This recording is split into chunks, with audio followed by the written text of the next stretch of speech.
René Oignon, bonjour. Vous êtes à Piquigny, officiellement. Est-ce qu'on peut dire que c'est une des dernières visites officielles de René Oignon, président de la com du Nièvre Amiénois?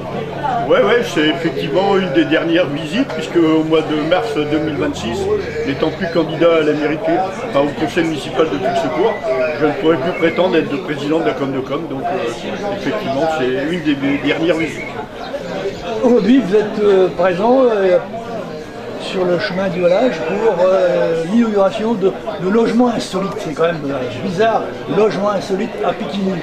Non, c'est pas bizarre, c'est aussi dans l'air du temps. Aujourd'hui, les touristes cherchent à ne pas être toujours concentrés dans des équipements de grands hôtels, d'avoir une certaine liberté, d'un retour à la nature. Et aujourd'hui, ce qui a été réalisé avec la volonté conjointe de l'office et du lieu d'hébergement, c'est une très belle synergie pour que les touristes viennent chez vous. Il y a un petit bateau et puis deux loges, deux studios, enfin je sais pas comment deux loges. Et ça permettrait en pleine saison à une dizaine de personnes à une dizaine de touristes de venir passer la nuit ou plusieurs jours.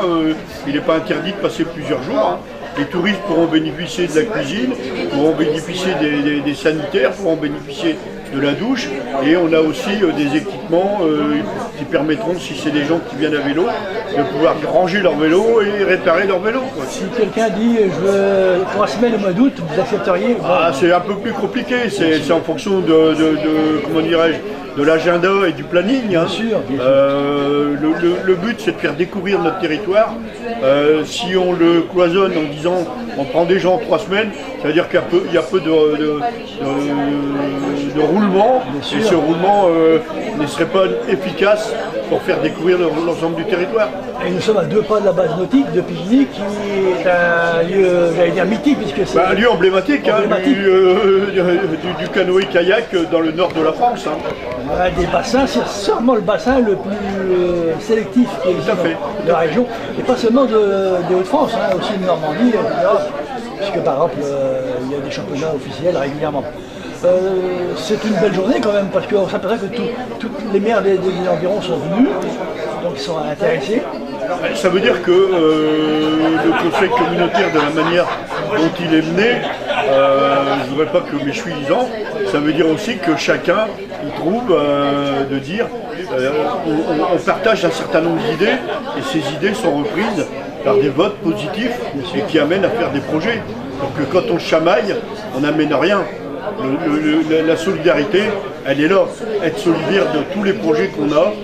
Un jour c'est l'un, un jour c'est l'autre. Et l'intérêt, c'est que le territoire tout entier, Nièvre et Somme, se développe. Se développe et vive dans de bonnes conditions, en pleine harmonie. Tout à fait. Donc c'est votre dernier ou un des derniers passages officiels, mais vous reviendrez quand même. Mais bien évidemment, je reviendrai certainement en tant que conseiller départemental, puisqu'aujourd'hui le conseil départemental n'est plus attaché à un canton, il est conseiller départemental de l'ensemble du département. Donc si on m'invite, je viendrai forcément. Et Piquigny, quand même, ça vous rappelle des bons souvenirs. Piquigny, j'ai quand même été conseiller départemental pendant près de 3 mandats, plus de 3 mandats, donc oui, c'est de bons souvenirs. Avec les trophées sportifs que vous avez fait. Les trophées sportifs, avec plein de choses qu'on a réalisées ensemble, Lionel.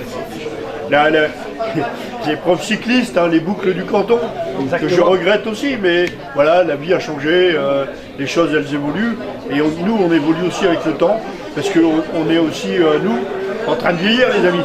En tout cas, Piquigny et Physico, on a un point commun, c'est qu'on a une rue Philippe Hermenot. Tous les deux villages. Tout à fait. Alors justement, il y a une allée ici dans le chemin qui mène au bateau, aux 2 loges. Elle devrait porter un nom. Elle pourrait porter un nom, on peut y réfléchir et porter un nom d'un sportif qui soit aussi en adéquation avec les bateaux. Bien sûr. Voilà.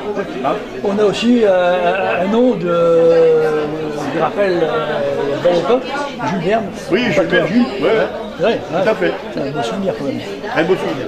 Merci René Oignon, et puis bonne continuation, puisque vous n'abandonnez pas la vie publique. Absolument pas, je n'abandonne pas le territoire. Merci beaucoup.